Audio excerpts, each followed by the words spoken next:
নমস্কাৰ বন্ধুসকল, তোমালোক সকলোকে আৰগেমা চাবলৈ স্বাগতম। আজি আমি ফেব্ৰুৱাৰী মাহৰ ডেট এণ্ড ডেইজ পঢ়িম। ইয়াৰ আগতে আমি জানুৱাৰী মাহৰ ডেট এণ্ড ডেইজৰ বিষয়ে ধুনীয়াকৈ বিতংভাৱে পঢ়িছিলোঁ, হয়নে? যিসকলে চোৱা নাই ভালদৰে এবাৰ চাই ল'বা। চোৱা, ফেব্ৰুৱাৰী ডেট এণ্ড ডেইজ। 1 ফেব্ৰুৱাৰী Indian coast guard raising day, ভাৰতীয় সাগৰীয় উপকূল সুৰক্ষা উত্থান দিৱস। কোষ্ট মানে আছে সাগৰৰ কাষৰ ভূখণ্ড বা উপকূল। 2 ফেব্ৰুৱাৰী ৱৰ্ল্ড ৱেটলেণ্ডছ ডে, বিশ্ব জলাশয় দিৱস। ইয়াৰ বিষয়ে আমি জানিব লাগে দেই। চোৱা, কিয় 2 ফেব্ৰুৱাৰীৰ দিনাখন বিশ্ব জলাশয় দিৱস পালন কৰা হয়।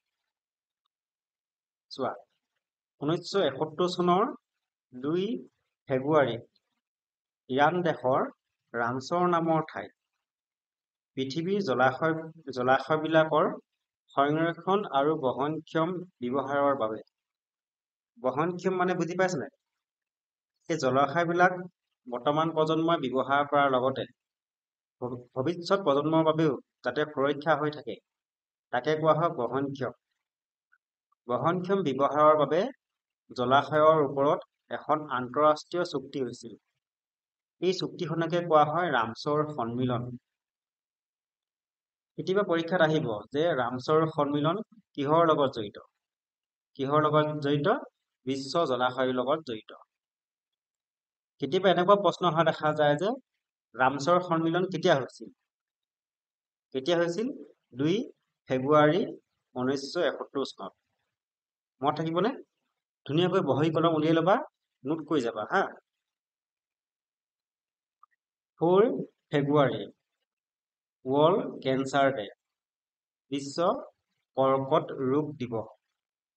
আৰু এটা আছে 4 তাৰিখত ইণ্টাৰনেশ্যনেল ডে অফ হিউমেন ফ্ৰেটাৰ্নিটি। ফ্ৰেটাৰ্নিটি মানে হৈছে ভাতৃত্ববোধ বা মৰম চেনেহ। আন্তঃৰাষ্ট্ৰীয় মানৱ ভাতৃত্ববোধ দিৱস 4 ফেব্ৰুৱাৰী। কি পালো আমি? 1 ফেব্ৰুৱাৰী ভাৰতীয় সাগৰীয় উপকূল সুৰক্ষা উত্থান দিৱস। 2 ফেব্ৰুৱাৰী বিশ্ব জলাশয় দিৱস, হয়নে? 4 ফেব্ৰুৱাৰী বিশ্ব কৰ্কট ৰোগ দিৱস। 10 ফেব্ৰুৱাৰী ৱৰ্ল্ড পালচেছ ডে।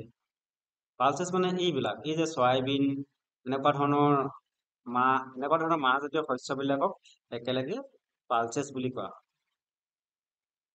আৰু এটা আছে 10 ফেব্ৰুৱাৰীত নেশ্যনেল ডিৱৰ্মিং ডে, ৰাষ্ট্ৰীয় পেলু মুক্তিকৰণ দিৱস। 12 ফেব্ৰুৱাৰী নেশ্যনেল প্ৰডাক্টিভিটি ডে, ৰাষ্ট্ৰীয় উৎপাদনশীলতা দিৱস। 13 ফেব্ৰুৱাৰী ৱৰ্ল্ড ৰেডিঅ' ডে। ৰেডিঅ' কোনে আৱিষ্কাৰ কৰিছিল? ৰেডিঅ' আৱিষ্কাৰ কৰিছিল মাৰ্কনি, হয়নে? 1901 চনত। এইবিলাক নামবিলাক মনত থবা দেই, পৰীক্ষাত কেতিয়াবা আহিব এনেকুৱা ধৰণৰ প্ৰশ্ন। ৰেডিঅ' কোনে আৱিষ্কাৰ কৰিছিল, হয়নে? 13 ফেব্ৰুৱাৰীত আৰু এটা আছে, সেইটো হ'ল national women day, birthday of Sarojini Naidu. Sarojini নাইডুৰ জন্মদিনত আমাৰ দেশত প্ৰতি বছৰে 13 ফেব্ৰুৱাৰী ৰাষ্ট্ৰীয় মহিলা দিৱস হিচাপে পালন কৰা হয়। সৰোজিনী নাইডু কোন আছিল? First women president of Indian national Congress. ভাৰতীয় জাতীয় কংগ্ৰেছৰ প্ৰথম মহিলা সভানেত্ৰী আছিল সৰোজিনী নাইডু। ইয়াৰ উপৰিও first women governor in India Uttar Pradesh ৰাজ্যত আছিল। আৰু এটা মনত থবলগীয়া কথা, সেইটো হ'ল সৰোজিনী নাইডুক নাইটিংগেল অফ ইণ্ডিয়া বুলি কোৱা হয়। এই নামবিলাক মনত থবা দেই। নাইটিংগেল অফ ইণ্ডিয়া কাক কোৱা হয়? সৰোজিনী নাইডু। কি পালো আমি? 10 ফেব্ৰুৱাৰী world pulses day, national deworming day. 12 ফেব্ৰুৱাৰী national productivity day. 13 world radio' day. আৰু এটা আছে নেশ্যনেল উমেন ডে। মনত থাকিব।